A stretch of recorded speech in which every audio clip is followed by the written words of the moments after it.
O primeiro erro que ocorre, né, com as nossas produções de pães sem glúten é o erro na consistência da massa. Por que que isso acontece?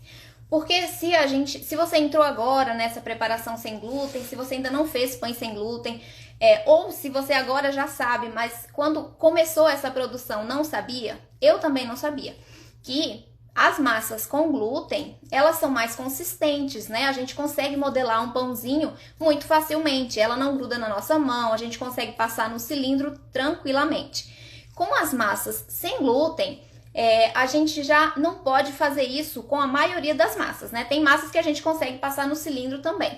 Mas a maioria das nossas massas sem glúten, elas precisam ter um pouco mais hidratação. Elas precisam ter um ponto de hidratação maior do que as massas com glúten, porque as farinhas sem glúten, elas absorvem a água presente na receita, os líquidos, de maneiras diferentes.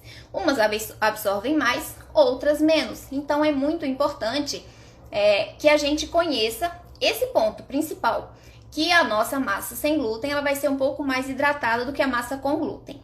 Tudo bem?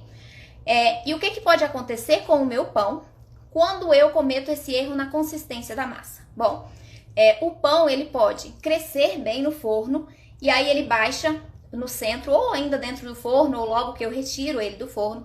Então, eu posso ter um pão que baixa no centro por conta do erro da consistência da massa. Eu posso ter uma massa um pouquinho mais ressecada, com o miolo mais firme, se eu tiver um erro na consistência da massa. E também, em consequência disso, né, eu tenho um crescimento inadequado. O meu pão não cresce como ele deveria crescer se tivesse equilibrado, se tivesse com a massa no ponto de hidratação correto, se não tivesse com excesso de farinhas, por exemplo. Então, o que pode causar esse erro na consistência da massa? Primeiro está o excesso de líquidos. Quando eu tenho uma massa excessivamente hidratada, eu tenho prejuízo na estrutura dessa massa.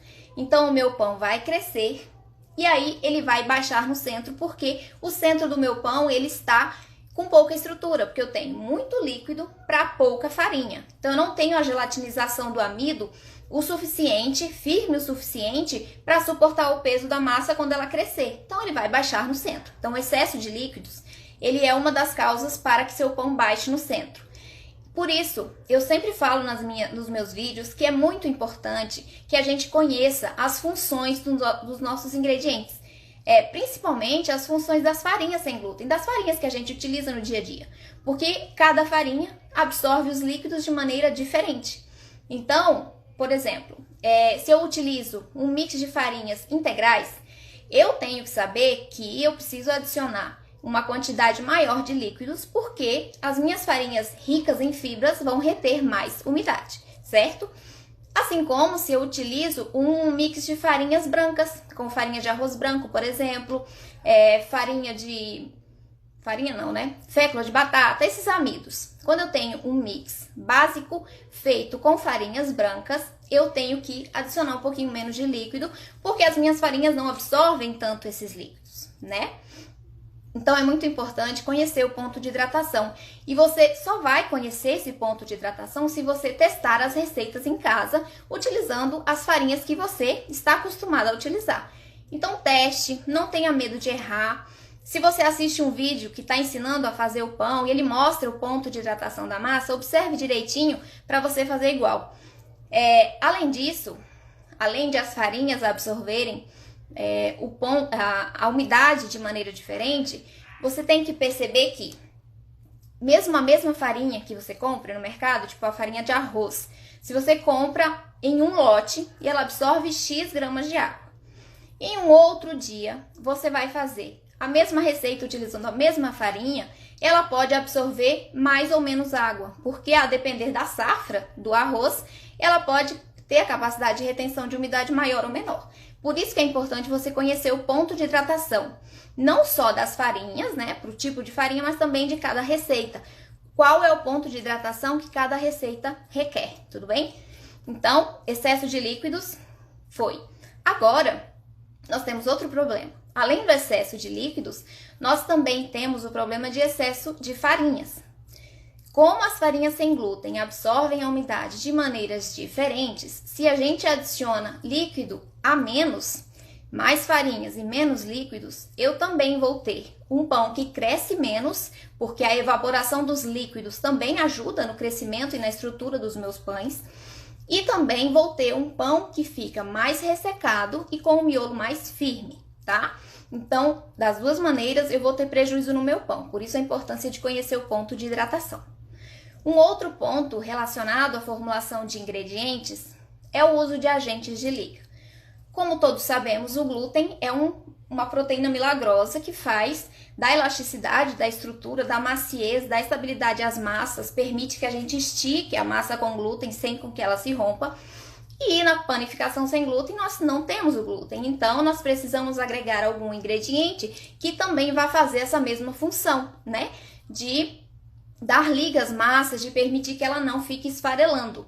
E esse agente de liga, ele vai ajudar na flexibilização da massa e também na elasticidade, tanto do produto assado quanto do produto cru. Então, se eu tenho uma massa de pão, por exemplo, que eu quero modelar, se eu adiciono um agente de liga nessa minha massa, eu tenho maior facilidade em modelar a minha massa, porque ela vai ficar mais flexível e elástica, certo? Então, o uso de agente de liga é muito importante. E eu não posso usar em excesso também, né? Então tem que ser a quantidade indicada na receita. E aí, agentes de ligas, nós temos o psyllium, a goma xantana, a goma aguar, o CMC, que aí você pode ou utilizar um ou outro, ou fazer uma combinação dos dois. Vai dar uma textura maravilhosa para o seu pão, porque vai deixar o miolo macio, úmido, fofinho. Então o agente de liga, ele é primordial nas receitas de pão e fica outro resultado quando a gente adiciona um agente de liga às nossas receitas. Ok, aí você me pergunta, mas qual é a consistência ideal das nossas massas sem glúten então? Então, eu não tenho como te dizer qual é a consistência ideal. Por quê?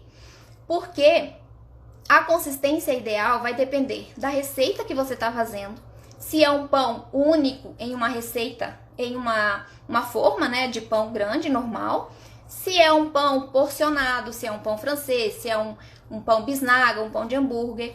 Então, a consistência dessa massa, ela vai mudar a depender da receita, a depender dos ingredientes que você escolheu para adicionar essa receita, a depender do mix de farinhas que você está utilizando. Então, são muitas variáveis para eu te falar que tem uma consistência única. Não tem. Cada receita tem a sua consistência própria. Então, se eu preciso de uma receita que o resultado final fique mais macio, mais úmido, por exemplo, eu posso adicionar um purê de tubérculos. Se eu adiciono um purê de tubérculos, eu posso reduzir um pouquinho a quantidade de farinhas.